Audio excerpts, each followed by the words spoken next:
ሰላም ተኸታተልቲ እዚ ቻነል ከመይ ቀኒኹም ኣብዚ ዘለኹሞ ጽቡቕ ክትህልውን ስራሕኩም ኣሳልጦ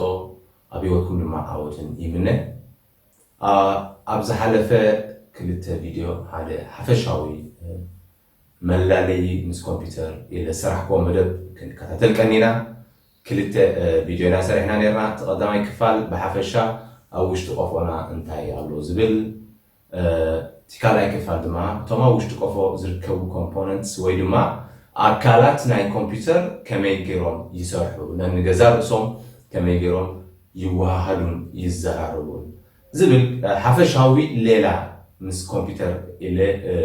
ሓደ ክልተ ቪድዮ ሰሪሕና ነርና ሎሚ ፍልይ ዝበለ ሓድሽ ቪድዮ ሒዘ ቀሪበ ኣለኹ እዚ ናይ ሎሚ ንቕርቦ ቪድዮ ካብቲ ዝሓለፈ ፍልይ ዘብሎ እንታይ እዩ ትምህርቲ ብስሩዕ ኣገባብ እንወስደሉ መንገዲ ሓደ ናይ ጽገና ኮምፒውተር ሓደ ሙሉእ ኮርስ ሒዘ ይጅምር ኣለኹ ማለት እዩ ስለዚ እዚ ኮርስ እዚ ንዝኾነ ሰብ ዝምባለ ናይ ኮምፒውተር ዘለዎ ሰብ ዝኸውን ኮርስ እዩ ብሓፈሻ እቶም ኣካላት እኮ እቶም ኮምፖነንትስ ብእንግሊሽ እንትኾኑ ትምህርትና ግን ብትግርኛ ኢና ንገብሮ ማለት እዩ ስለዚ ሓደ ሰብ ነዚ ትምህርቲ እዚ ብስነ ስርዓት ኮፍ ኢሉ ክከታተሎ እንተጀሚሩ ኣብ ኮምፒውተር ሓደ ዕሙቕ ዝበለ ፍልጠት ክድልብ ክኢሉሎ ስለዚ ኣብ ስርሑ ፕራክቲስ ብምግባር ኣብ ዝረኽቦ ዕድላት ብምፍታን ኣብ ኮምፒውተር ዝያዳ ውፅኢታዊ ክኸውን ክሕግዞ ማለት እዩ ስለዚ እመኑኒ እዚ ቪድዮ እዘን ከባቢ 25 ቪድዮ እንጅምረን ዘለና ብዘይ ምቁራፅ ዝከታተለን ሰብ ፍሉይ ዝኾነ ኣድማዒ ዝኾነ ለውጢ ኣብ ሂወቱ ወይ ድማ ምስ ኣብ ኮምፒውተር ዘለዎ ዝምድና ክርኢ እዚ ኮርስ እዚ ኮምፒውተር ሜንቴናንስ ዝብል ኣርእስቲ ብእንግሊሽ ተዋሂቡ ኣሎ ብትግርኛ ድማ ጽገና ኮምፒውተር ብትግርኛ ጽገና ኮምፒውተር ዝብል ተዋሂቡ ኣሎ ማለት ስለዚ ምዚ ንወስዶ ኮርስ ብሓፈሻዊ ዝኾነ ከላለየኩም ለሪዩ በባሓደና ተን ቪድዮታት እናሰገርና እናተኸታተልና ከይድ ኮምፒውተር ሜንቴናንስ ጽገና ኮምፒውተር መጀመርያ ሓደ ሰብ ጽገና ኮምፒውተር ክመሃር እንከሎ ክጽበዮን ወይ ድማ ኣቺቭ ክገብሮ ዘለዎ ጎልስ ክነነጽር ማለት ኮርስ ጎል ኤንድ ካቨሬጅ ብሓፈሻ ነዚ ኮርስ እዚ ብስነ ስርዓት እንተተኸታተልካዮ ክተጎናጽፎ ትኽእል ዓወታትን ሸፈነ ናይቲ ኮርስን ከምዚ ይመስል ቀዳማይ መሰረታዊ ዝኾነ ዕሙቕ ዝበለ ፍልጠት ብዛዕባ ኣመዓባብላ ኮምፒውተር ከመይ ገይሩ ኣብዚ ሕጂ ዘለዎ ደረጃ መፅኡ ብዛዕባ ታሪክ ኣመፃፅኣ ኮምፒውተር ገለ ሓደ ሙሉእ ቪድዮ ዕሙቕ ዝበለ ቀዳማይ ናይ ኮርስና ቀዳማይ ኢንትሮዳክቶሪ ኮርስ ዝሽፍኖ ማለት እዩ ዕሙቕ ዝበለ ምስ ኮምፒውተር ፍልጠት ምህላው ካልኣይ ኮምፒውተር ክንፈልጥ እቲ ብዛዕባ ታሪክ ኣመፃፅኣ ኮምፒውተር ክንፈልጥን ክንርዳእን ምስ ከኣልና ካብኡ ሕልፍ ኢልና እንሪኦ know and understand computer parts know and understand computer parts እዚ ክንብል ከለና እንታይ እዩ ምፍላጥ ጥራሕ ኣይኮንና ንብል ዘለና ምፍላጥን ምርዳእን ኣካላት ኮምፒውተር ስለዚ ንኣብነት እዚ ኣብ ቅድሜና ዘሎ ስክሪን ንፈልጦ ኢና ሓቂር ክንርድኦ እንተዘይክኢልና ግን ካብ ሓደ ሲስተም ናብ ሓደ ስክሪን ዝኸይድ ናይ ቪድዮ ናይ መልእኽቲ ምልእኣኽ ኣብ ዘይመፃሉ ግዜ እቲ ሽግር ኣብ ስክሪን ዝህሉ ወይስ ኣብ ሲስተም ክርዳእና ኣሸጋሪ ክኾን እዩ ማለት ስለዚ መጀመርያ ንፈልጦም እዞም ኮምፖነንትስ እንታይ እዮም ዕሚቑና ንፈልጦም ማለት እዩ ስክሪን ማውስ ኪቦርድ እናበልና እቶም ዘለዉ ኮምፖነንትስ ብምሉእ ምስ ኮምፒውተር ዝተኣሳሰሩ ኮምፖነንትስ ንፈልጦም ምስ ፈለጥናዮም ኣብኡ ጠጠው ክንብል የብልና ማዕርዩ ከዓ ክንርድኦም ኣለና ማለት ከመይ ይሰርሑ ብኸመይ ኣገባብ ኮሚኒኬት ገብሩ ንገዛ ርእሶም እንታይ ዓይነት ኮሚኒኬሽን ላይንስ ኣለዎም እናተረዳእና እናፈለጥና ምስ ከድና ካብኡ ሕልፍ ኢልና ሽዑ ናበይ ንሰግር አንደርስታንድ ሶፍትዌርስ ኤንድ ሃርድዌርስ እዞም ኮምፖነንትስ እዚኦም ክንርድኦም ምስ ጀመርና እዞም ኣካላት እዚኦም ምስ ፈለጥናዮምን ምስ ተረዳእናዮምን ካብኡ ሕልፊና ናበይ ንኸይድ ሶፍትዌር ኤንድ ሃርድዌር ኮምፒውተር ብሶፍትዌርን ብሃርድዌርን ዝቆመ ማሽን እዩ ስለዚ ነዞም ሶፍትዌርን ሃርድዌርን ድማ ክንፈልጦምን ብዕምቆት ክንርድኦምን ከም ንኽእል ድማ ክንገብር ኢና ማለት እዩ ድሕሪኡ ሓደ ሰብ ታሪክ ኣማፃ ኮምፒውተር ክርድኦ እንተኽኢሉ ክፋላት ኮምፒውተር ዝፈልጦምን ዝርድኦምን እንተኮይኑ ካብኡ ሕልፍ ኢሉ ድማ ሶፍትዌር ኤንድ ሃርድዌር ንሶፍትዌርን ሃርድዌርን ጽቡቕ ገይሩ ክርድኦ እንተኽኢሉ እዞም ሰለስተ ዝሓለፎም ፍልጠት እንታይ ይሕግዝዎ ፀገም ኮምፒውተር ንምፍታሽ ቅልል ዝበለ መንገዲ ይፈጥሩ ስለዚ ካብኡ ናበይ ገፅና ንኸይድ ማለት እዩ ትራብል ሹቲንግ ምንዳይ ፀገም ኮምፒውተር ማለት እዩ ምንዳይ ፀገም ማለት እዩ ትራብል ሹቲንግ ቃል ንቃል ምንዳይ ፀገም ስለዚ ሓደ ሰብ ክኢላ ናይ ኮምፒውተር ክኸውን እንተኮይኑ ኣብ ፅገና ኮምፒውተር ፍልጠት ኣለዎ ክንብል እንተኮይና ቀዳምነት ብዛዕባ ኮምፒውተርን ኣሰራርሑን ታሪኹን ክፈልጥ ክኽእል ኣለዎ ቀፂሉ ኣካላት ኮምፒውተር ክፈልጥን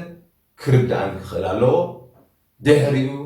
ሶፍትዌርን ሃርድዌርን ጽቡቕ ገይሩ ክርድኦም ክኽእል ኣለዎ ሶፍትዌርን ሃርድዌርን ኣካላት ኮምፒውተርን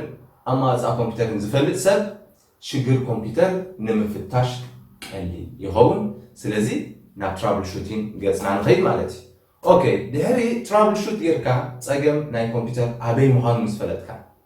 እንታይ ትገብር ትራብል ሹት ጌርና ኣብነሲ እዛ ስክሪን ካብዛ ሲስተም ሓበሬታ ትቕበል እዛ ስክሪን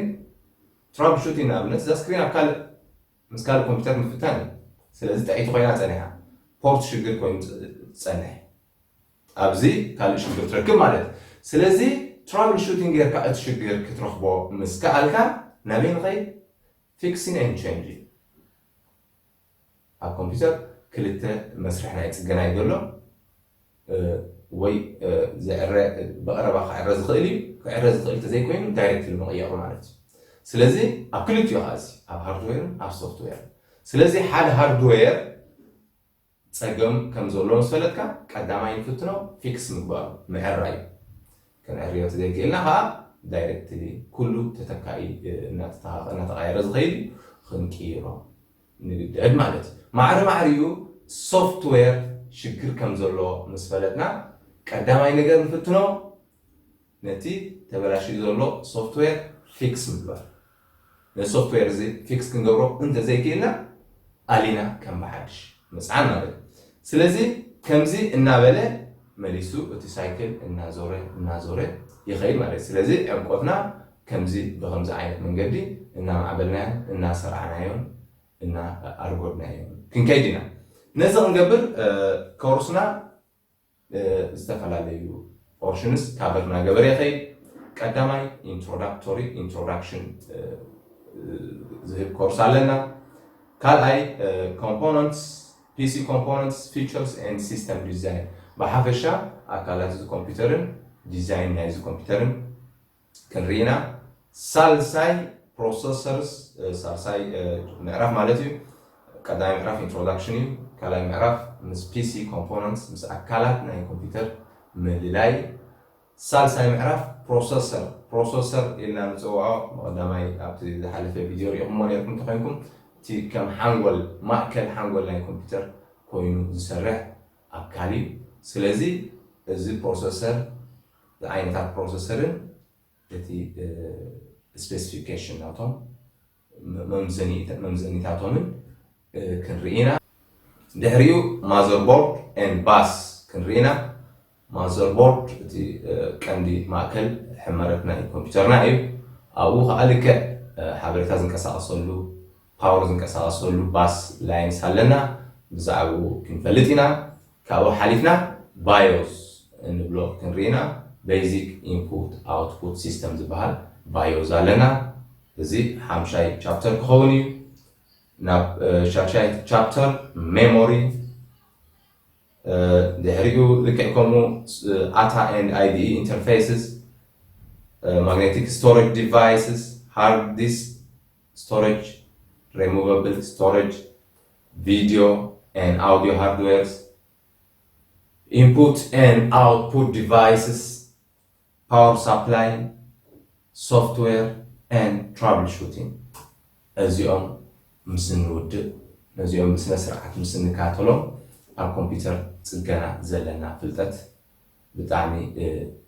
ገለ ክንገብር ዝኽእል ሓይሊ ሒዝና ኣለና ማለት እዩ። ስለዚ ደጊመ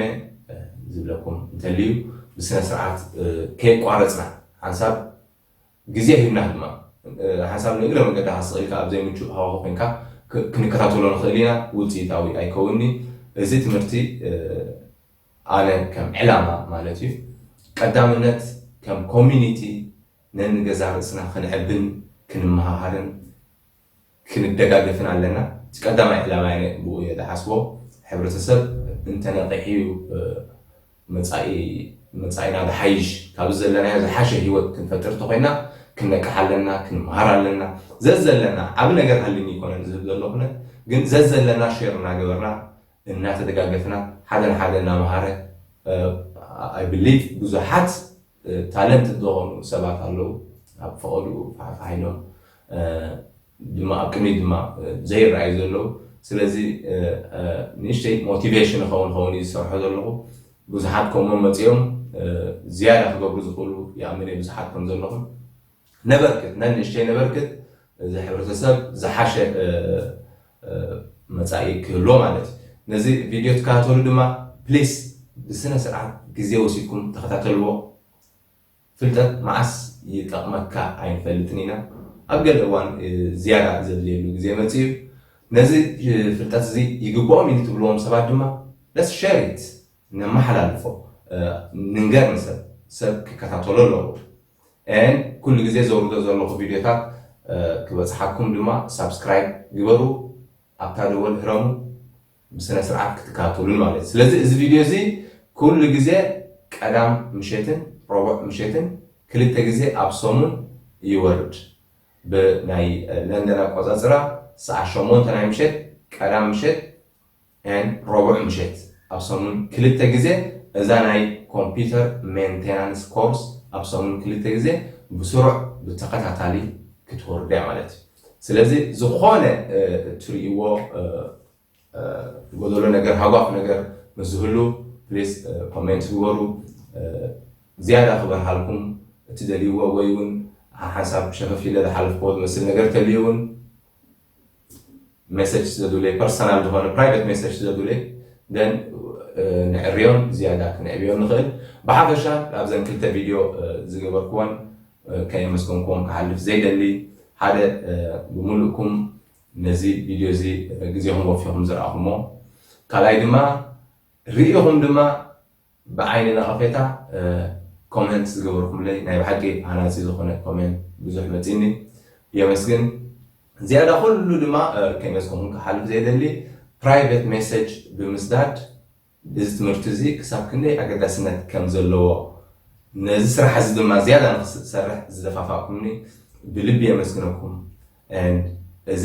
ንዓይ ዝገበርኩሞ ደፋኢ ሓይሊ ከባኹም ንእሽተይ ክኸውን ኮይኑ ስማዓኩም ኸውን ንዓይ ግን ክሳብ ክንዲዚ ንቕድሚት ክኸይድ ወይ ድማ ደፊአ ክሰርሕ ኣተባቢዕኒ ኣሎ እሞ ብጣዕሚ የመስግነኩም። ንዝተረፈ ምክትታልኩም ይዕድም።